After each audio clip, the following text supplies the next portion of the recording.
So Gearwrench has released a new scanner, but their content on it is not very good. It doesn't really tell you a whole lot about what it does other than it is a bi-directional scanner with no update fees. So the scanner's already in my car, but this is the box they come in. And also in the box you'll get a little card with a activation code for the app, and with that it's kind of linked to your email, so apparently you can't really sell the scanner once it's yours, but they're pretty cheap. So I got this for $85 on Amazon, and I'm going to see kind of how it compares to something like the OBDELEVEN. Now this is more of a Volkswagen Audi tool, and this is kind of for everything, but this is kind of in the same price range depending on the subscription. So OBDELEVEN is not bi-directional without a subscription, where this is bi-directional without it for free. So you pay this once for $80 to $150 depending on if you get it for a deal, and this is I think about $60 plus another $60 around there. It keeps going up every year for the pro subscription, or you can get lucky and try to find someone that has a lifetime pro and buy it off them. So I'll pull the app up here. I've got it on an iPad, and this app takes about 14 gigs fully loaded. So when you download it, you'll be able to go into updates, and I just clicked update all. It took me a couple tries. So if you are having errors with some things downloading, if you're having issues with like BMW or the Mercedes one, if you just push and hold these, delete them, and then try to reinstall them, because sometimes you'll go in and it'll say license is invalid if it didn't download properly. Obviously it's not connected to the car, so it's not going to let me do that. But let's go head out to the car and see. So I've got a Volkswagen, a Mercedes, and a Chevy that we're going to test the new Gearwrench scanner on, and we'll also do some OBDELEVEN testing on the Volkswagen to kind of see what's different. All right, so here's what the scanner looks like. Now, if you don't already have a tablet like I do, you can obviously use your phone, but they sell a nice rugged tablet for, I think it's around $200 more. Just you'll have to see if the price makes sense, because you can pick up an older iPad like this for, you know, $150, which this is going to probably perform a lot better, I would assume, than the tablet. I've heard that sometimes the tablet works pretty good though. Anyways, we'll get this plugged in. More settings, and then Bluetooth. See if we have to connect it every time. There it is. The device beeps twice, and there you can see it's connected. So now I'll go back into diagnostic and Volkswagen. Please open the hood. Is it going to, I'm not going to do that. So then I'll do automatic detection. And what this should do is pull the VIN number. And let's see here. So it says, let's see, Sportwagen 2014 and after, that's what we are. And click OK. And we'll do an automatic scan. Actually, I should have read that more. What did? We'll go back to there. I saw something that was maybe fast scan, but we'll just let it go through. And overall, this is pretty quick. I probably should have set a timer on here. Well, I'll time it, and we'll see which device is faster. But this is actually really quick when I'm thinking about how the OBDELEVEN scans. And you can see I've got codes everywhere on this car, so.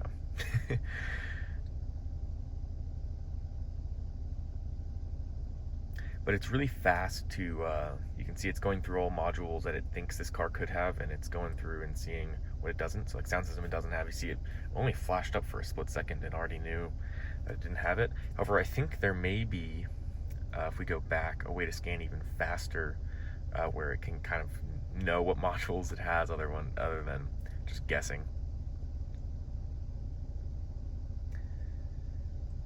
So 58 total modules that's going to try here, and it's already found quite a few.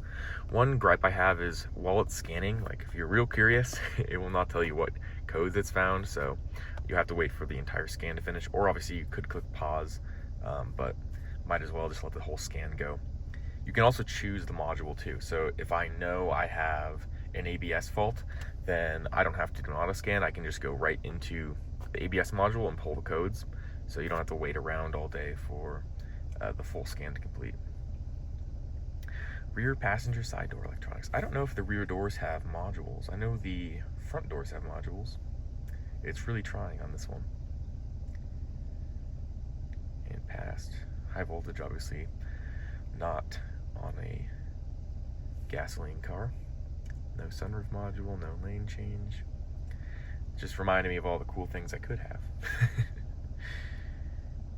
Airbag 2, that's interesting. Is there an airbag 1 that I found? I guess airbag 2 is the one it likes. So after this, what's nice is you can click report, and here it's gonna tell me everything. So like voltage too low, you know, stuff like that from if my battery was ever low in the past. And you can also see like active, like my radio component protection. That's always gonna be on. And door warning light. I haven't done an auto scan in this car in a while, so. But anyways, I don't really want to look at all this now, but I can do report here, and this is a nice report, my VIN and everything, and I can click save, okay, and that's going to save it back on the home screen of the app. So I wouldn't have to scan it again. Oh, and I'll clear, actually, clear everything. And it's going to go through, and you'll see if there's the radio screeching. Those are the two that he could not clear out.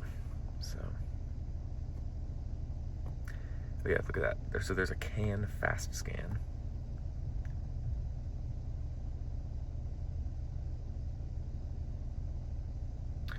A lot of this tool there's probably going to be a learning curve for all of your devices, but look at that scanned very fast.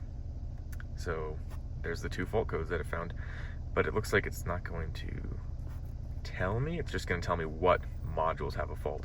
But then you can see now this is the radio, and I can click read, and there you go, there's all the codes. Here we go. This is a little bit better, I guess. So like engine RPM there, you can see I'll rev it up. Though it's pretty slow. It's pretty slow. Not great if you're trying to be super specific on the data. VCDS is a lot faster than that. It's not, you know, instant. Oh, look at all this. And I can actually search these. Oh, and there's like misfire counter. And there they are. So I think this is probably just about everything that you would need. Another thing is the chain stretch. So that is a camshaft.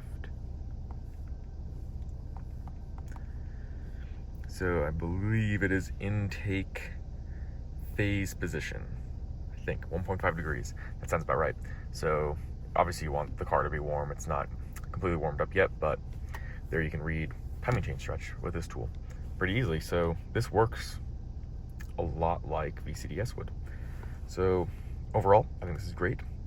Now, we haven't done any bi-directional stuff yet. So let's see if there's any, we can go into special function.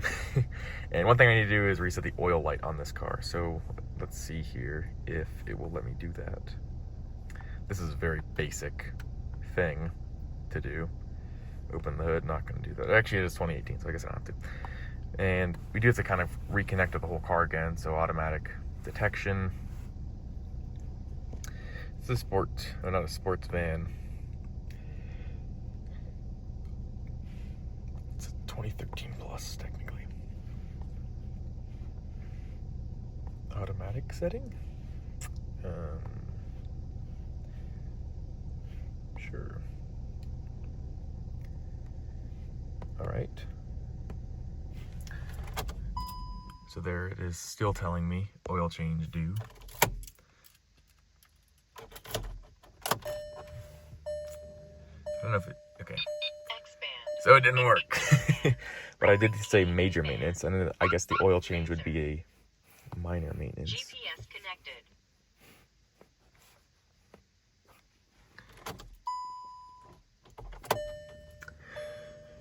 Well, not very impressive.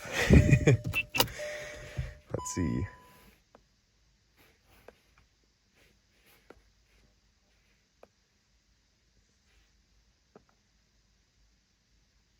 That looks very complicated.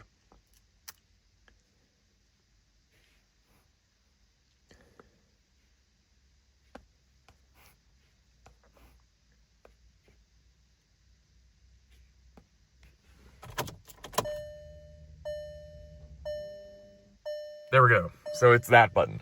So that's like one of the things about this tool is you really got to figure it out for yourself. So there's not a very good guide on it. If you're someone that just wants to be able to look at the app and it's very simple, may not be for you. But if you're fixing your own cars, I'd hope you'd be able to figure something like this out. Not very complicated. And now, in the future, I know it's that button. I don't have to mess around with everything else. So you'll just kind of have to learn how this tool works with your cars. And I think most scanners are like that aren't, I mean, most of them are. I really do like VCDS and OBDELEVEN, but I've been using them forever. So to me, it's a simple tool. This, though, is pretty simple. And you can't really hurt anything by tapping.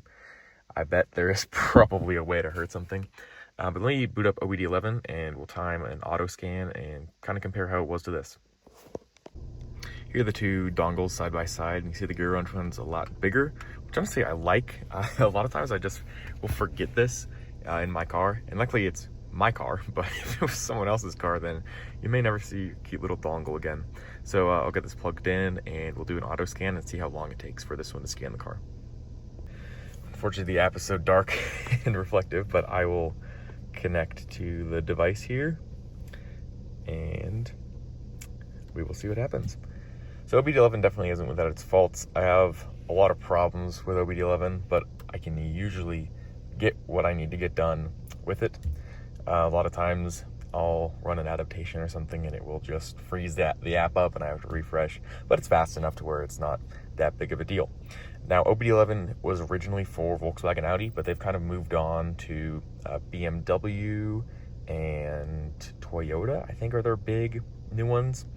The tool also works on every car that has OBD2, but you can only read engine codes, I think. I'm not sure if they can do transmission code stuff. I can plug it in my Chevy Volt and we can see how it works on a car like that. But going through the scan, and you can see it knows that there's only 14 modules in this car. So this is actually probably going to go a lot faster than the other one.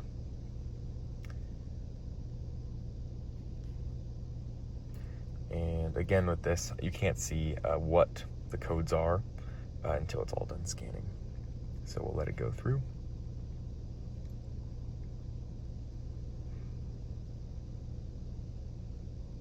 Here come all my radio codes. And then you can see I can swipe to clear or swipe down to rescan. And then if I want to see which modules are bad, I can tap in here. And you can see these are the 4 modules that still have codes. So if I'm curious about the transmission code, I can click faults and start a release from the selector level. I have no idea what that means. What's nice is, if you don't, you can click the Google button and it will search it for you. And I can click clear and success. And then one annoying thing is, if you have, I guess, any Apple device now, even the iPads, is when you swipe down like this. On the iPad it's fine, but on my phone it always activates this thing where it slides everything down. So you kind of have to slide over to the side. It's kind of annoying, and it's been like that forever. But if we go into like engine, we can look at the live data. You can see it comes up like this, and we can search. So if we wanted to search for RPM, like we did before, cam and crank RPM, how fun.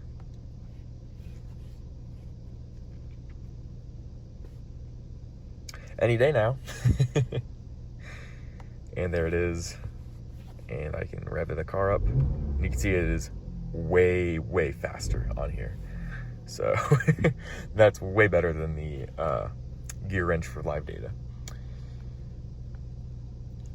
Yeah, that's pretty much what OBDELEVEN is like.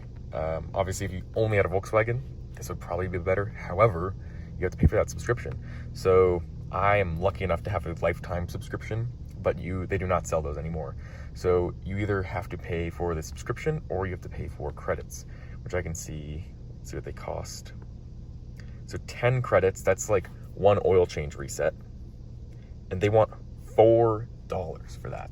That is ridiculous. So, and even if you have the pro subscription, right? If you go into apps, this is kind of the big thing about OBDELEVEN is you can do all of this coding with the apps. However, all of this, there's nothing special about this. It's just automatic functions that you can do yourself by going into the module and going into long coding or adaptations. This just does it for you.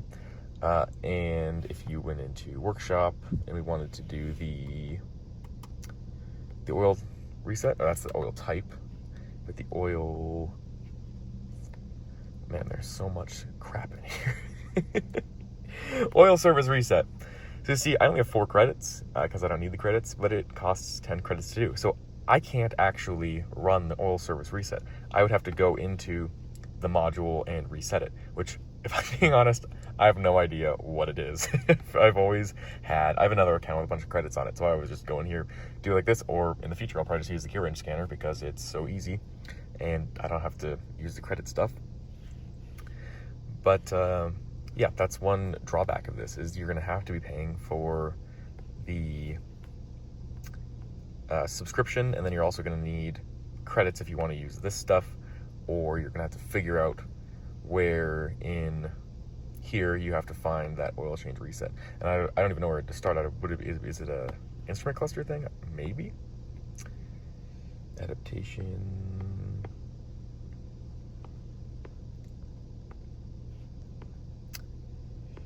Really don't have a clue. So, but yeah, you'd have to scroll through this. I mean, obviously you could just Google it and we could figure it out real fast, but it's just an extra step. But if you're only working on Volkswagen Audi stuff, OBDELEVEN's great. I like VCDS more, but obviously it's more expensive. So VCDS is going to cost, I think, around $200. Plus you need a laptop. You can't use a tablet or a phone, which this is awesome. I have OBDELEVEN in my car always. So if I ever need to scan, I always have my phone. I always have the scanner. Whereas VCDS, you'd need a laptop, and the laptop would have to be charged. I bet the laptop would always be dead. And when I had a Beetle, I had a laptop right here, and I had it plugged into a fancy USB-C charger, so I always had a charged laptop for VAGCOM in that car. This is a Volkswagen life. But yeah, anyways, I'm going to move over to the Chevy Volt, and we'll go check that out, see how the Gearwrench works, see how the OBDELEVEN works on a car that's not a Volkswagen. And if you have more than one Volkswagen or Audi, it may make sense to get the Gearwrench. All right, so we're in the Chevy Volt now, and you can see I have a ABS code, traction light code. So we'll see if it's gonna, there we go, service stability track. Awesome. So I've got the Gearwrench plugged in down there, and I will go straight to diagnostic and America, and then we have some options here. So I can choose Chevrolet or GM. I guess I'll be specific. Oh, and so look at that, again, disconnected. So we must go back, go into more settings, Bluetooth, open Bluetooth. So it's not a device that likes to auto connect, I guess. All right, it's made up its mind. Connect to that, beeps twice. Back. Back into diagnostic, back into Chevrolet. And I'll do automatic detection on this car. This is a 2012 Chevy. There we go. Perfect. Super fast.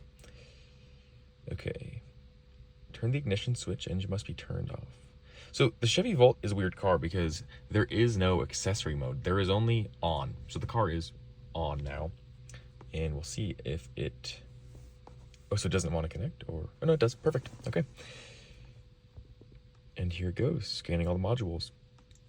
So one important thing about these cars is this. The hybrid powertrain control module, if that has a code in it, or the battery control module has a code in it, a normal scanner cannot clear it. So I'd be curious to see if we're able to clear this hybrid code out. Anyways, scanning down. Could have probably tried that quick scan feature, but it goes so fast, it doesn't really matter.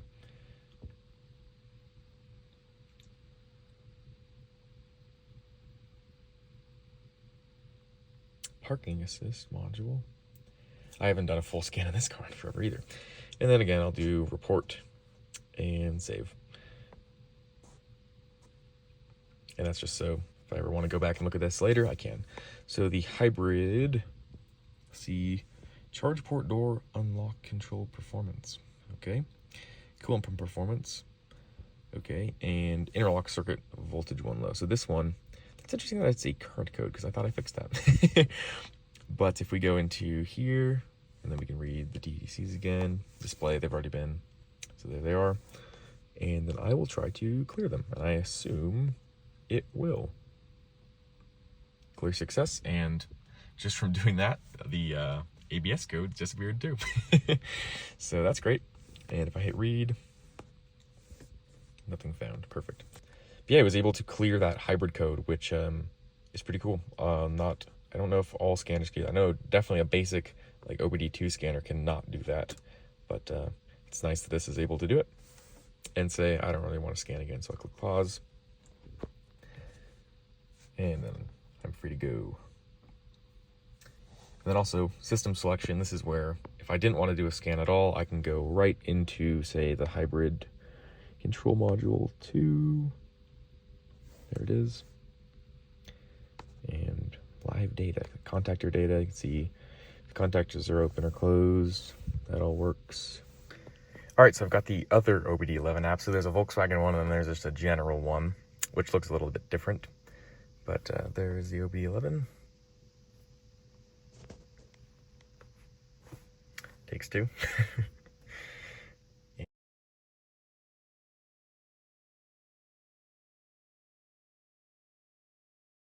So it tells you, there we go. So I click vehicle here, control units, hybrid powertrain. So that's it. That's all you can do with this is just look at codes. However, it's pretty cool that it was able to find these modules and let us clear those codes out. So yeah, I guess it kind of works. All right, and to finish off, we will scan the Mercedes here. So this car has got a ton of modules. And we'll go back into settings, make sure the radio doesn't go off. And Bluetooth, and open Bluetooth setting and wait for it to pop up. It'll take its time, I bet.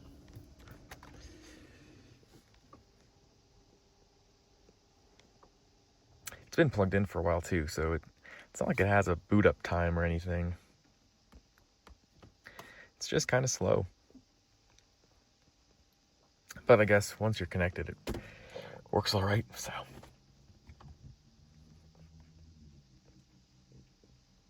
I cut past the cut past it last time, but I thought it would probably be valuable to see how long it actually takes. So there you go.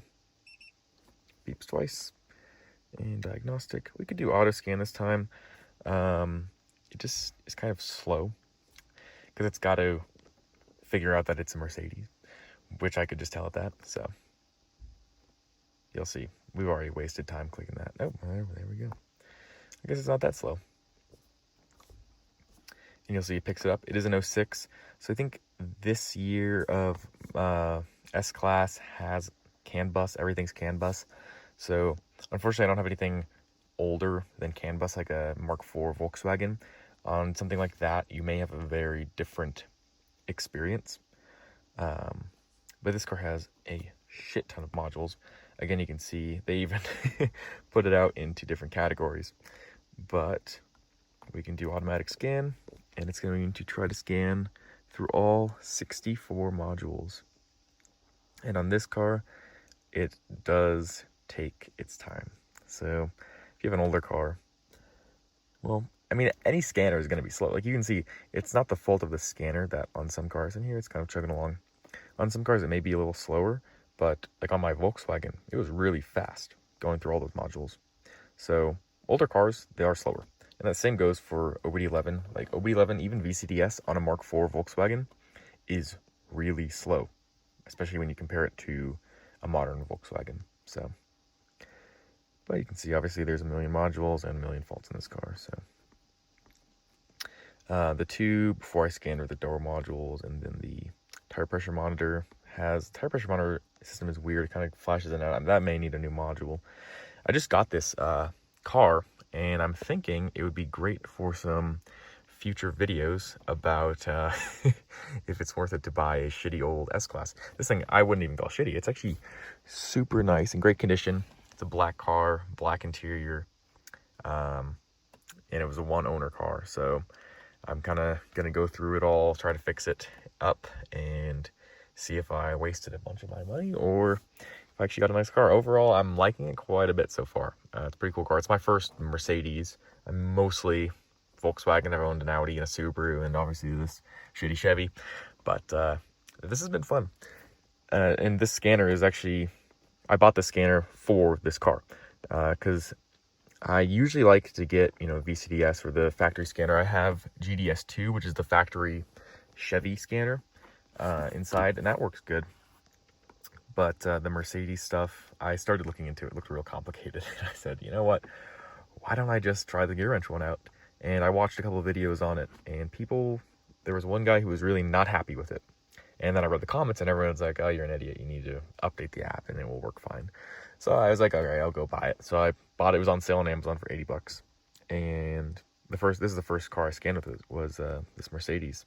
And it was really impressive. Like, picking up all these modules, especially for an older car in 06, for it to be able to scan all this, it'd be pretty quick.